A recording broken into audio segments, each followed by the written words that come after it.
नमस्कार एवरीवन, मैं वर्तिका और स्वागत करती हूँ अपने इस चैनल पे।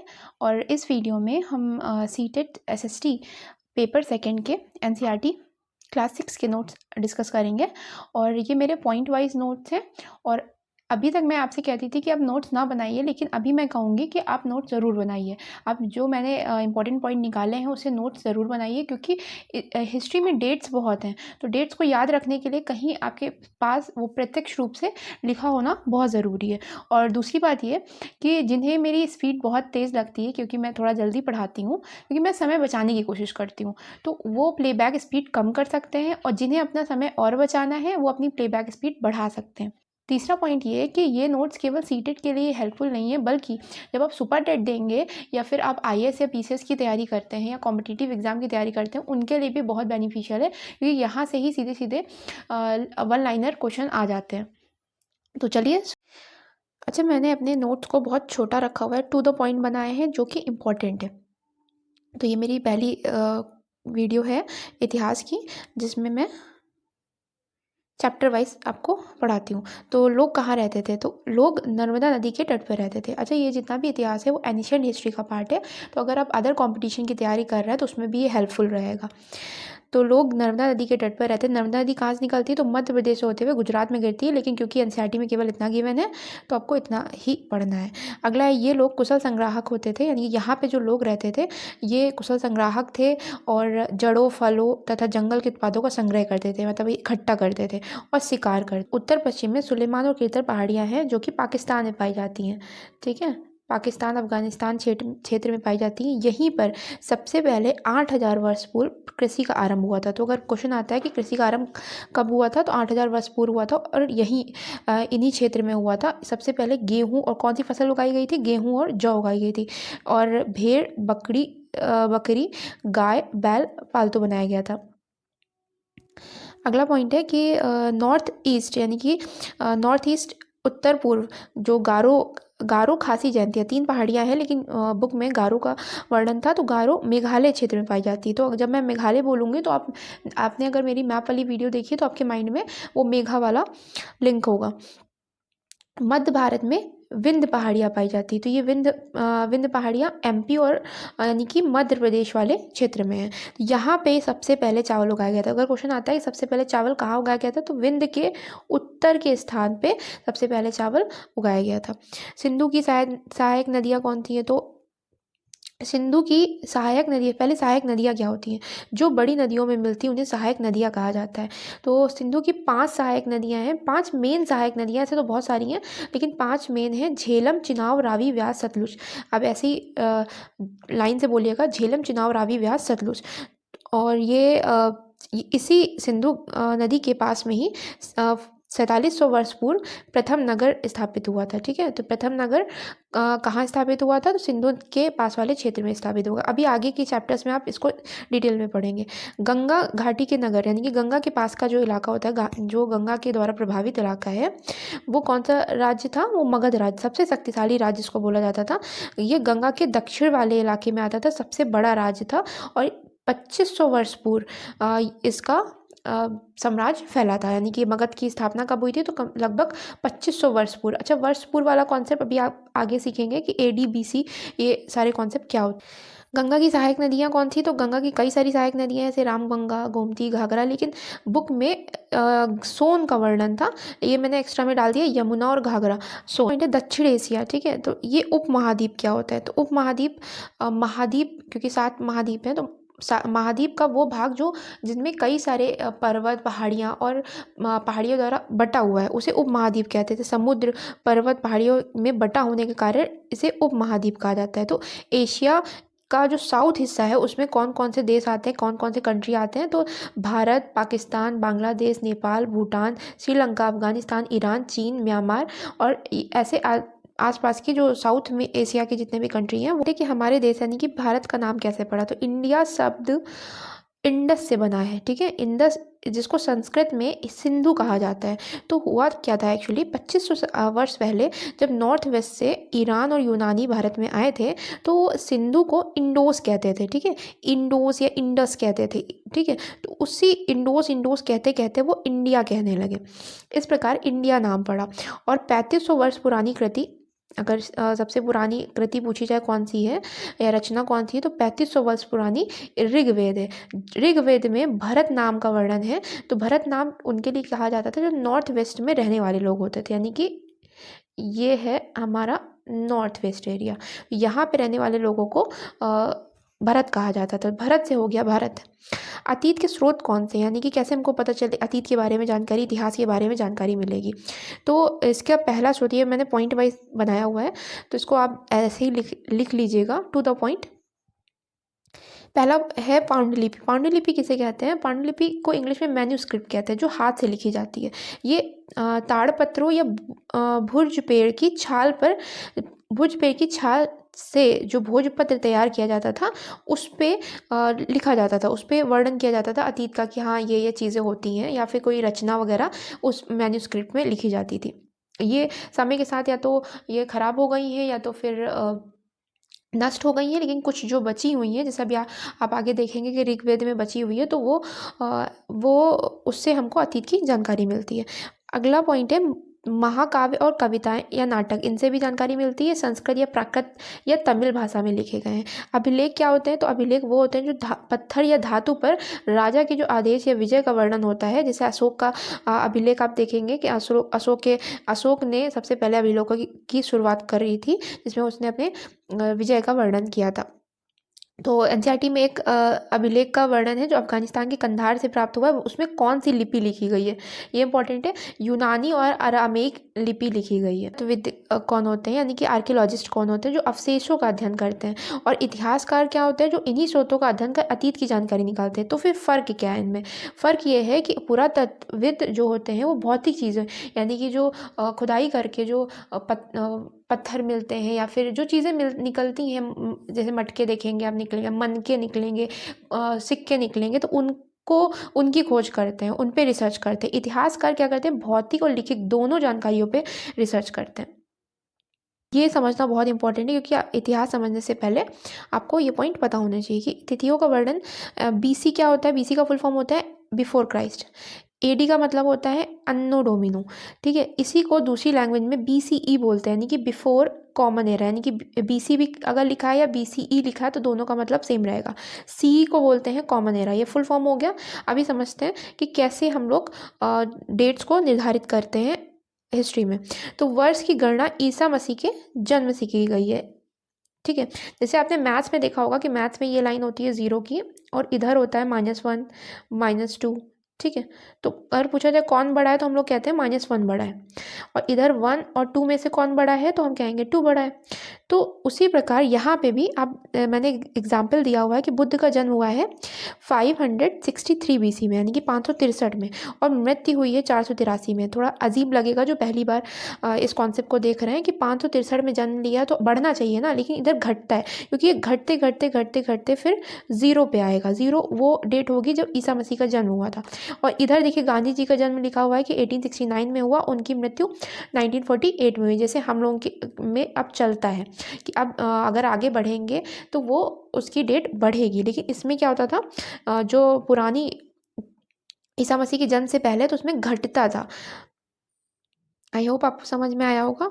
तो नेक्स्ट पॉइंट है, अच्छा हर एक चैप्टर के एंड में कुछ एक डिब्बे में दे रखा हुआ है जिसमें वो वर्ल्ड हिस्ट्री से रिलेटेड कुछ पॉइंट बताते हैं। तो वहाँ से मैंने ये पॉइंट निकाला है। कारतूस किसे बोलते थे? तो मिस्र में राजा रानियों के नाम पर एक छोटे से फ्रेम में दिखाया गया, राजा रानियों के नाम को एक छोटे से फ्रेम में दिखाया गया है, ठीक है, जिसे कारतूस कहा जाता था। तो अगला पॉइंट है कि आरंभिक मानव खोज, यानी कि स्टार्टिंग में मानव ने कैसे खोज की। तो पहला क्वेश्चन यहाँ से बनता है कि ये एक जगह पे रुक कर क्यों नहीं रहते थे? पहली बात तो शिकार करते थे, खाद्य संग्रह करते थे। तो इसके 4 पॉइंट है, 4 आंसर है कि क्योंकि अगर वो एक जगह पे रहते तो सारे पेड़ पौधे या फिर फल जानवर समाप्त कर देते हैं। दूसरा पॉइंट है शिकार के लिए, क्योंकि शिकार एक जगह रुकता नहीं था। मान लीजिए वो हिरन का शिकार करते थे तो हिरन के पीछे वो अपनी जगह बदलते थे। मौसम के अनुसार फल फूल होते थे, जैसे मौसम चेंज होता था वो अपनी जगह छोड़ देते थे। वो जहाँ पे फल फूल मिलते हैं वहाँ चले जाते थे। और पानी के लिए, मोस्ट इम्पॉर्टेंट है पानी के लिए, क्योंकि जहाँ उन्हें पानी मिलता था वहीं पे वो रुकते थे। अगला है औजार। वो कैसे औजार यूज़ करते थे? ये आरंभिक मानव की बात की जा रही है, तो ये पत्थर, लकड़ियों और हड्डियों के औजार। और ये देखिए मैंने कुछ साइन बनाया कि सबसे पहले पहले वो बड़े पत्थरों का यूज़ करते थे औजार के रूप में, फिर उससे छोटे, फिर उससे छोटे, फिर सबसे छोटे। स्थल क्या होता था? पूरा स्थल वो जहाँ इनके रहने के प्रमाण मिले हैं कि वहाँ से औजार, बर्तन, इमारतें प्राप्त हुई हैं। तो ये जिनके जितने नाम बताए गए हैं उनका जरूर रखिएगा कि कहाँ किस राज्य में है। भीमबेटका मध्य प्रदेश में है, करनूल आंध्र प्रदेश में है। अच्छा, करनूल से ही राख के अवशेष मिले हैं, तो ये ज़रूर याद रखिएगा। हुस्गी हुस्गी कर्नाटक में है, यहाँ से चूना पत्थर के औजार मिले हुए हैं। ठीक है, तो ये ज़रूर याद रखिएगा कि चूना पत्थर के औजार कहाँ से मिले हैं या फिर राख के अवशेष कहाँ से मिले हैं। अगला है उद्योग स्थल क्या होता था? उद्योग स्थल वो जगह होती थी जहाँ पत्थरों से औजार बनाए जाते थे। जैसे जहाँ पे बड़े पत्थर मिलते थे वहीं पे वो उनको कटाई छटाई करने का काम करते थे। तो ये उद्योग स्थल दो तरीके से बनाए जाते हैं, एक तो पत्थर से पत्थर काटना और दूसरा दबाव सिल्क। तो दूसरा वाला इंपॉर्टेंट है, पत्थर से पत्थर काटना तो समझ गए होंगे।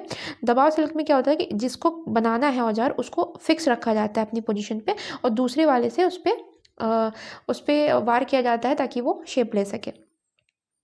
घास के मैदानों का विकास कब हुआ? घास के मैदानों का विकास 12,000 साल पहले हुआ था। जलवायु परिवर्तन हुआ था जिसकी वजह से घास के मैदानों का विकास हुआ। अब काल समझते हैं, कितने काल हैं? तो ओवरऑल 3 काल हैं।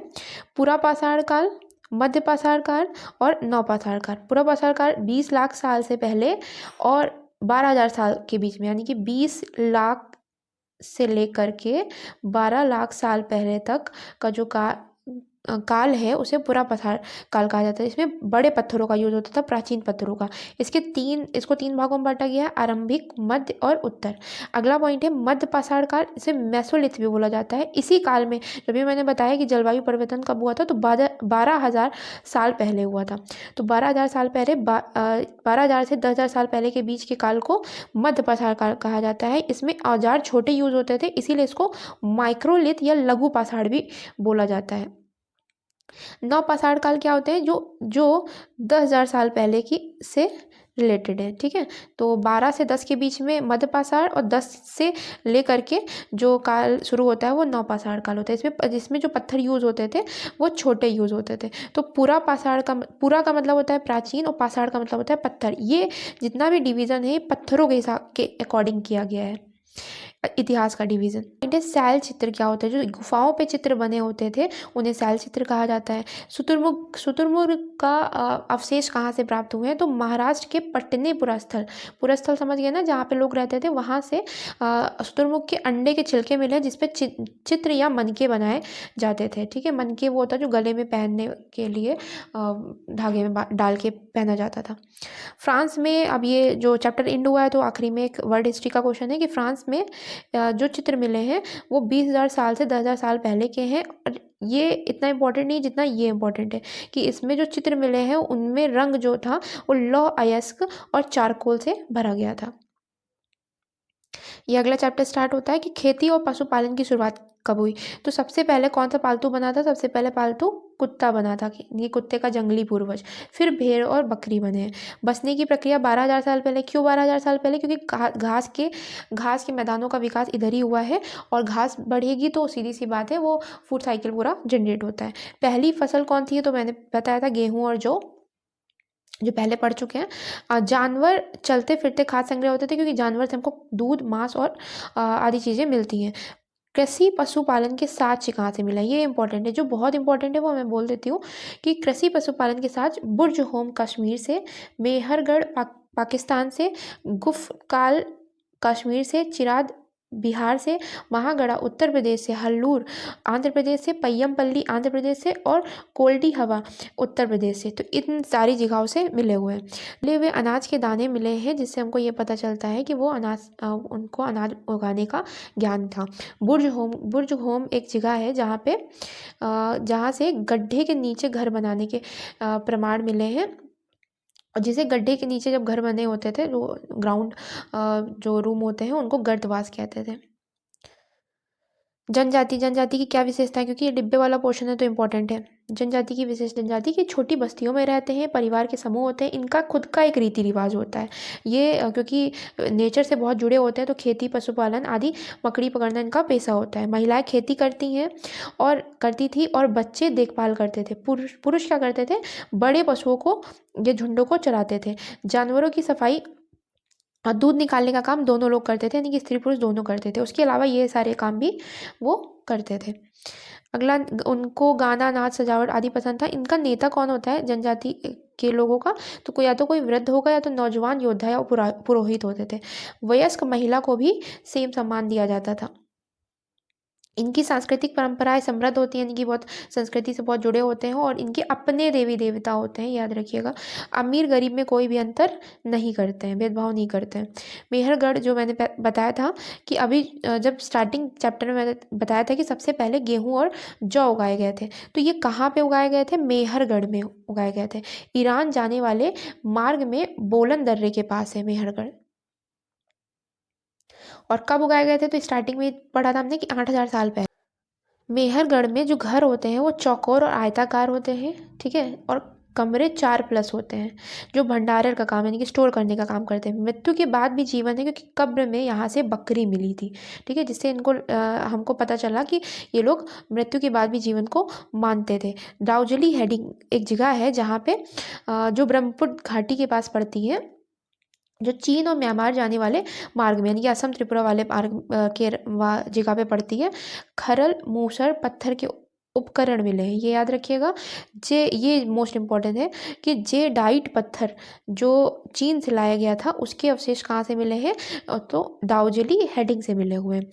कष्टाज्म, क्या होता है, जो बहुत पुरानी लकड़ी होती है वो सख्त होकर जब पत्थर बन जाती है तो उसे कष्टाज्म कहते हैं। और यहाँ से ये चैप्टर खत्म होता है कि तुर्की, जिसे आप तुर्के नाम कर दिया गया है, अभी करंट अफेयर्स का ये पॉइंट है, कि वहाँ से चताल ह्यूक मिला है। तो चताल ह्यूक एक पूरा स्थल है जहाँ से लोगों के अवशेष मिले थे। हल्लूर से ज्वार बाजरा के अवशेष। ये अगला चैप्टर है हड़प्पा नगर। तो हड़प्पा नगर की खोज कैसे हुई, तो पाकिस्तान में रेलवे लाइन बिछाई जा रही थी, तो उसी वक्त पाकिस्तान के पंजाब प्रांत में जब रेलवे लाइन बिछाई जा रही थी तो वहाँ से कुछ ईंटें मिली, तो उन्होंने ईंटों का तो यूज़ कर लिया, लेकिन बाद में पता चला कि ये एक पुरानी सभ्यता है, क्योंकि सबसे पहले खोज हड़प्पा की हुई थी, इसीलिए इसे हड़प्पा सभ्यता बोला गया। ये जो हड़प्पा सभ्यता थी वो नगरीय सभ्यता थी, और इसकी खोज ये कितनी पुरानी है, तो 4700 साल पहले इसका निर्माण हुआ था, यानी कि ये इतनी पुरानी है। नगरों की क्या विशेषता है, अब ये हड़प्पा के नगरों की क्या विशेषता थी, तो इस सभ्यता की विशेषता थी कि यहाँ ये नगर 2 भागों में विभाजित थे। देखिए पूरा मैंने चार्ट में समझाया हुआ है कि पहला तो वेस्ट पार्ट होता है और दूसरा ईस्ट पार्ट। तो वेस्ट पार्ट ऊंचा होता था, ठीक है, ये एरो से मैंने ऊंचा बताया है, और ईस्ट पार्ट नीचा होता था। वेस्ट पार्ट को नगर दुर्ग बोला गया है और पूर्वी भाग को निचला नगर बोला गया है। तो होता क्या था कि जो नगर दुर्ग था वहाँ पे बड़े लोग रहते थे, और निचले दुर्ग में छोटे जो आम लोग रहते थे वो रहते थे। और नगर दुर्ग में ही मोहनजोदड़ो से स्नानागार मिला हुआ है, ठीक है, बहुत बड़ा सा स्नानागार मिला है, जिसके दोनों तरफ, जैसे ये स्नानागार है, इसके दोनों तरफ सीढ़ियाँ हैं, ठीक है, इधर इधर सीढ़ियाँ हैं और चारों तरफ कमरे बने हुए हैं, ठीक है। तो और यहाँ पे होता क्या था, स्नानागार में कोई विशेष अवसर पर लोग स्नान के लिए आते थे, उसमें पानी कुएं से भरा जाता था, और उसके बाद वो अवसर खत्म होने पर वो पानी खाली भी किया जाता था। अगला है कालीबंगा और लोथल। कालीबंगा और लोथल से अग्निकुंड के साथ मिले हैं, ये कंपटीशन में भी पूछे जाते हैं सारे क्वेश्चन। हड़प्पा, मोहनजोदड़ो और लोथल से बड़े बड़े भंडार गृह मिले हुए हैं। अब अगला पॉइंट है कि वहाँ के भवन, घर कैसे होते थे, नाले और सड़कें कैसे होती थी। घर 1 या 2 मंजिल के होते थे, और हर घर में एक अलग स्नान घर था, और कुछ घरों में कुएं भी पाए गए हैं। घरों की नालियाँ सड़क की नालियों से जुड़ी होती थी, जो बड़े नाले में गिरती थी। नाली ढकी होने के कारण बीच बीच में ये पूरी नाली ढकी है, लेकिन बीच बीच में एक मेन होल बनाया गया था ताकि कचरा या उसकी सफाई की जा सके। उनका नगरीय जीवन कैसा था, तो वहाँ पे शासक होते थे जो जिनको बहुमूल्य पत्थर बाहर से मंगवाते थे, उनको पसंद होता था, और शिल्पकार स्त्री पुरुष दोनों होते थे। इनकी लिपि यानी कि जो वहाँ से जो चित्र मिले हुए हैं जिस पे कुछ लिखा हुआ है उसको अभी तक पढ़ा नहीं जा सका है। कर और नया सिल्क, यहाँ से जो चीज़ें मिली हैं वो शंख, तांबे, कांसे, सोने और चांदी जैसी धातुओं से बनी हुई है। सबसे आकर्षक वहाँ के मनके, बाट और फलक होते थे। ठीक है, तो ये किसके बने होते थे? देखिए मैंने और किया है कि कार्नीलियन पत्थर के बने होते थे और पत्थर की मुहरें भी होती थी जो आयताकार पर जानवर बने, यानी कि वहाँ पे एक फोटो मैं डाल दूंगी, आयताकार पे कोई जानवर बना है ऐसी मुहर होती थी। हड़प्पा के लोग काले रंग से डिजाइन किए हुए लाल लकड़ी के बर्तन यूज करते थे। पत्थर के जो बाट होते थे, जो वहाँ बाट यूज होते थे वो चट पत्थर से बनाए जाते थे। चट पत्थर याद रखिएगा। मोहनजोदड़ो से पत्थर की एक मूर्ति मिली हुई है जो कढ़ाईदार वस्त्र पहने हुई है। आपको दिख रहा होगा कि जो मूर्ति है वो कढ़ाईदार वस्त्र पहने हुई मूर्ति कहाँ से मिली है? तो मोहनजोदड़ो से मिली हुई है। क्या होता है? जो कृत्रिम रूप से बालू या स्फटिक पत्थर में चूड़ में गोंद मिला करके, ठीक है, ये बालू का चूर्ण है, उसमें गोंद मिला करके जो वो कोई आकृति बनाई जाती थी उसे एक फ्रेंस कहते थे। इस पर चिकनी परत फिर चढ़ाई जाती थी ताकि वो देखने में अच्छी लगे, नीले या हल्के हरे रंग की। अगला पॉइंट है कि कच्चे माल की खोज कहाँ से हुई है? तो कच्चे माल में इसे आपको पता होगा कि इसे कांस्य सभ्यता भी बोलते हैं क्योंकि यहाँ से कांसा पाया गया है। कांसा एलॉय है वो तांबा और टिन दोनों का मिक्सचर होता है। तो तांबा कहाँ से लाया जाता था? तांबा राजस्थान और इंडिया में राजस्थान से और विश्व में ओमान देश से लाया जाता था। और टिन ईरान और अफगानिस्तान से लाया जाता था, ये दोनों देश हैं, यहाँ से लाया जाता था। सोना कहाँ से लाया जाता था? कर्नाटक से लाया जाता था। और बहुमूल्य पत्थर गुजरात, ईरान और अफगानिस्तान, ये ऐसे ही क्वेश्चन आते हैं कि बहुमूल्य पत्थर कहाँ से प्राप्त हुए हैं हड़प्पा सभ्यता में, या सोना कहाँ से प्राप्त हुआ है। तो आपको ये पॉइंट वाले लोग होते थे वो क्या भोजन करते थे? तो ये सारी चीज़ें करते थे, खाते थे। गेहूँ, जौ, दालें, मटर, धान, तिल, सरसों। हल का प्रयोग करते थे। भैंस, भेड़, बकरियां पालते थे। बेर, फलों, मछलियां पकड़ते थे और हिरन का शिकार करते थे। गुजरात में जो नगर मिले हैं वो गुजरात में धौलावीरा नगर मोस्ट इंपॉर्टेंट है क्योंकि अभी तक हमने देखा था कि हड़प्पा सभ्यता में जो नगर होते थे वो 2 भागों में विभाजित होते हैं, लेकिन धौलावीरा एकमात्र नगर है जो 3 भागों में विभाजित था। ये कच्छ के इलाके में खदिर बेट के किनारे पाया गया है। बड़े प्रवेश द्वार हैं और पत्थर की ऊंची दीवारें हैं वहाँ नगरों में, और एक खुला मैदान भी मिला है उन नगरों में। लोथल भी इंपॉर्टेंट है क्योंकि लोथल एक बंदरगाह था, क्योंकि बंदरगाह के द्वारा यातायात की व्यवस्था का हमको पता चला कि कैसे ये लोग सामान मंगवाते थे। ये भोगवा नदी के किनारे है जो कि साबरमती की सहायक नदी है। यहाँ पे इमारतें मिली हैं जो जहाँ पे मनके बनाने का काम किया जाता था।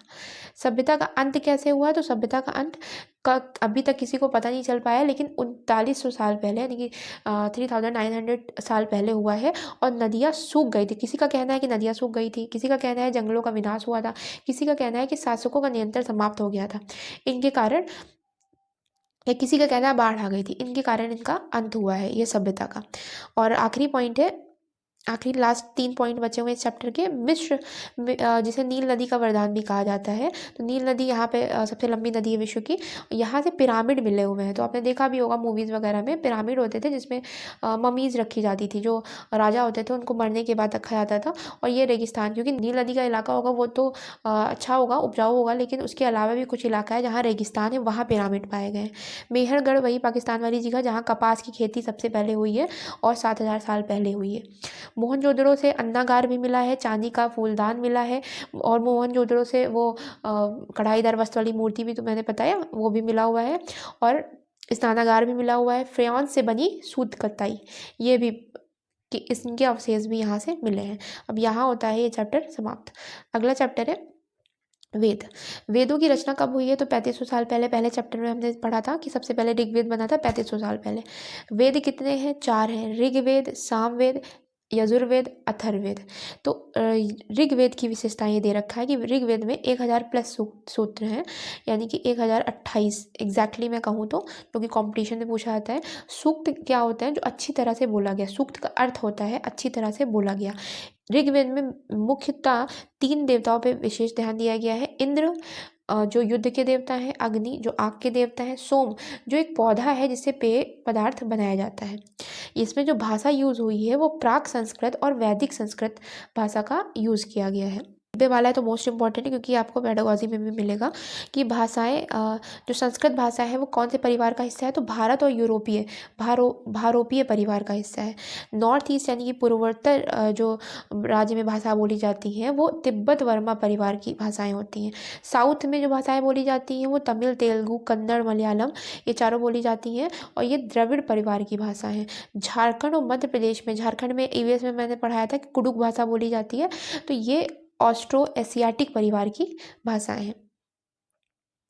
अगला एक संवाद उस बुक में मिलता है, इसमें विश्वामित्र और दो नदियों के बीच का संवाद है, जिसे व्यास और सतलुज नदी के बीच का संवाद वहाँ मिलता है।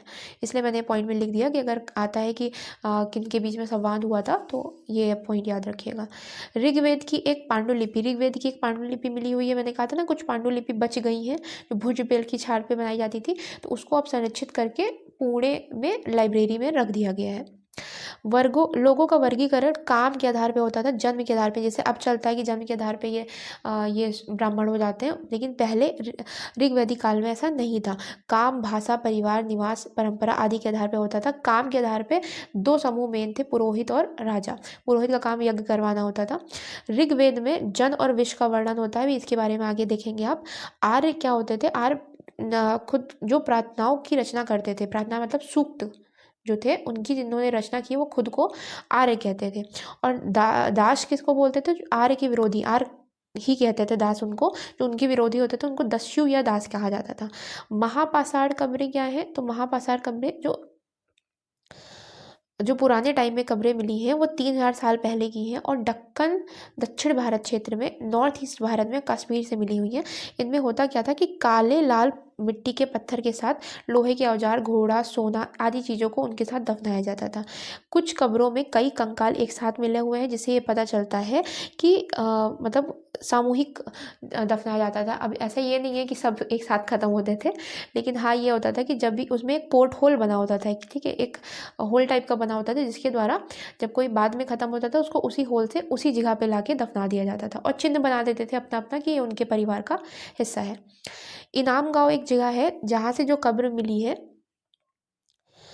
वो 3600 से 3700 साल पहले की पुरानी कब्र मिली हुई है और भीमा की सहायक नदी घोड़ के किनारे इनाम गांव की कब्र पाई गई है। यहाँ गड्ढे में सीधा लिटा करके सिर उत्तर की ओर है।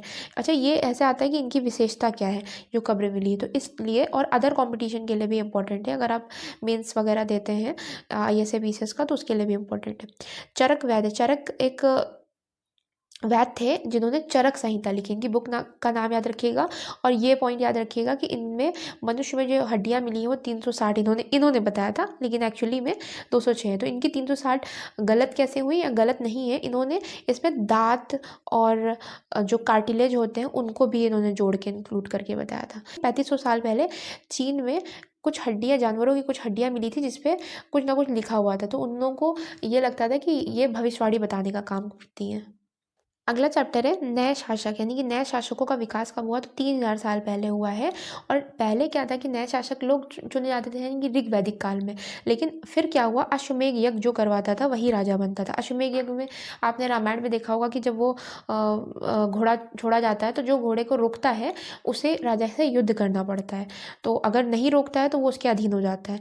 और वर्ण कितने हैं? तो वर्णों का वर्णन ऋग्वेद के बाद जो ग्रंथ बने हैं उन्हें उत्तर वैदिक ग्रंथ बोला गया। और ये जो अब काल पढ़ेंगे वो उत्तर वैदिक काल पढ़ेंगे। पहले ऋग्वैदिक काल पढ़ रहे थे और इसी में ही 4 वर्णों का वर्णन मिलता है: ब्राह्मण, क्षत्रिय, वैश्य यानी कि वैश्य और शूद्र।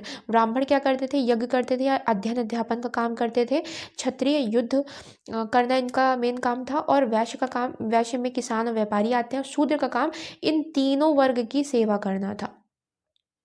महिला को शूद्र में गिनती की जाती थी उत्तर वैदिक काल में और उन्हें पढ़ने का कोई भी अधिकार नहीं था। जनपद क्या होते थे? जन के बसने की जगह, यानी कि वो जगह जहाँ पे लोग रहते थे उसे जनपद कहा जाता था।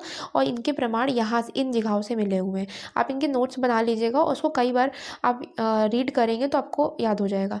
चित्रधूसर के पात्र भी यहाँ से मिले हुए हैं। कुछ विशेष बर्तन मिले हुए हैं जिन्हें चित्रधूसर पात्र कहा गया। महाजनपद क्या होता था? महाजनपद आप देखेंगे कि 16 महाजनपद है, जिसमें से जिनका विकास 2500 साल पहले हुआ है, क्योंकि 2500 साल पहले मैंने बताया था मगध राज्य का विकास हुआ था, तो ये महाजनपद में ही मगध आता है। राजा के विशाल किले होते थे और सेना होती थी। इनमें जो कर लिया जाता था वो कौन कौन से है, तो ये पॉइंट्स याद रखिएगा। फसल में उपज का 1/6 भाग कारीगरों से श्रम के रूप में, यानी कि जो कारीगर होते थे उनसे राजा अपने यहाँ कहता था कि आके 1-2 दिन काम कर दो। पशुपालकों से सामान ले लिया जाता था, दूध दे दो, घी दे दो। व्यापारियों से भी सामान ले लिया जाता था, तो इस तरीके से कर लिया जाता था। इस युग में लोहे का उपयोग हुआ है, तो याद रखिएगा कि पहले हड़प्पा काल में लोहे का कोई भी वर्णन नहीं है, लेकिन लोहे का उपयोग उत्तर वैदिक काल में मिलता है। इसमें हल मिली हुई है, जिससे इनको ये पता चला। धान का रोपण हुआ था, यानी कि इसमें सबसे पहले उत्तर वैदिक काल में ही धान का रोपण सबसे पहले हुआ है, क्योंकि इससे पहले धान को ऐसे मतलब बीज को छिड़क दिया जाता था, लेकिन फिर इसमें धान की प्रॉपर बुआई हुई है। ठीक है, वो पेड़ वेड़ लगा करके जो रोपण होता था। आप कुछ जनपदों के बारे में पढ़ते हैं। पहला है मगध जनपद, तो सबसे महत्वपूर्ण जनपद है, जो गंगा और सोन नदी के इलाके में पाया जाता था, या इसका विस्तार गंगा घाटी के आसपास था। ये जो नदियाँ थी, ये यातायात, जल वितरण, जमीन उपजाऊ में हेल्पफुल थी, और लौह अयस्क की खदानें भी इसी जनपद में मिली हुई हैं। 2 शासकों का वर्णन है। अगर आप कंपटीशन की तैयारी करते हैं तो आपने सुना होगा हर्यक वंश। ठीक है, तो हर्यक वंश के ही ये 2 शासक हैं, बिंबिसार और अजातशत्रु। ठीक है, हर्यक वंश के बाद नागवंश आता है, लेकिन उन्होंने वर्णन नहीं किया एनसीईआरटी में। उसके बाद उन्होंने नंद वंश का वर्णन किया, जिसके शासक का नाम महापद्मनंद बताया है। ठीक है, इनकी राजधानी यानी कि मगध राज की राजधानी कौन थी, इंपॉर्टेंट है, राजगृह थी, और बाद में पाटलिपुत्र हो गई थी। ये दोनों ही बिहार में पाई जाती है। जी हाँ, 2300 साल पहले, अब सिकंदर तो विश्व विजेता बनने के लिए आया था, तो कब आया था, 2300 साल पहले। ठीक है, अब साल पहले वाला कॉन्सेप्ट क्या है कि अभी जो ADBC वाला है ना, आप उससे जोड़ सकते हैं। जैसे अगर अभी 2000 चल रहा है, तो 2000 से अगर हम पीछे जाएंगे और उधर 3 और जाएंगे, तो यानी कि लगभग आया 300 BC के आसपास। ठीक है, एग्जैक्टली जहाँ तक मुझे याद है 326 BC में आया हुआ था, तो एग्जैक्टली डेट है, लेकिन एनसीईआरटी में वर्णन नहीं है, इसीलिए मैंने इसको नहीं लिखा था। ये सिकंदर कहाँ का शासक था, तो मैसिडोनिया का शासक था, याद रखिएगा, मैसिडोनिया का था। ये विश्व विजेता बनने के लिए आया था, लेकिन क्योंकि व्यास नदी पार करते टाइम ही इसके सिपाहियों ने हार मान ली थी, जिससे ये वापस हो गया था, और रास्ते में ही इसकी मृत्यु हो गई थी। अगला जो पॉइंट है, वज्जी महाजनपद। वज्जी महाजनपद, केवल 2 महाजनपदों का वर्णन है, तो उन्हीं को मैं एक्सप्लेन कर रही हूँ। इसकी कैपिटल वैशाली है, जो बिहार में पड़ता है, और यहाँ पे गढ़ और संघ की व्यवस्था मिलती। गढ़ संघ वही मतलब वो छोटे उनके अंदर राज्य होते थे, और इस गढ़ और संघ से ही संबंधित बुद्ध और महावीर है, जो आगे के चैप्टर में आप पढ़ेंगे। कई सदस्यों का समूह होता था, और इसका वर्णन यानी कि वज्जी का वर्णन दीर्घ निकाय, जो बौद्ध ग्रंथ है एक प्रकार का, उसमें इसका वर्णन मिलता है। ये बौद्ध ग्रंथ की रचना कब हुई है, 2300 साल पहले हुई है। आपको क्लास 6 का केवल देख के काम नहीं चलेगा, आपको लिखना ही पड़ेगा, वरना ये चीज़ें याद माइंड में नहीं रहती, क्योंकि इतनी डेट्स होती हैं। तो आपको अगर हो सके तो आप नोट्स बना लीजिए। मैं कोशिश कर रही हूँ कि क्लासेस छोटी ही थे। अजातशत्रु जो मैंने बताया था हर्यक वंश का शासक था, उसके मंत्री का नाम वत्स्यकार था। गढ़ और संघ का अंत कब हुआ है, 1500 साल पहले हुआ है। अब यहाँ से होता है चैप्टर खत्म। एथेंस, क्योंकि विश्व के बारे में बात हो रही है, तो एथेंस ग्रीस की कैपिटल है, जो प्रजातंत्र या गणतंत्र व्यवस्था थी। वहाँ पे प्रजातंत्र और गणतंत्र व्यवस्था का वर्णन मिलता है।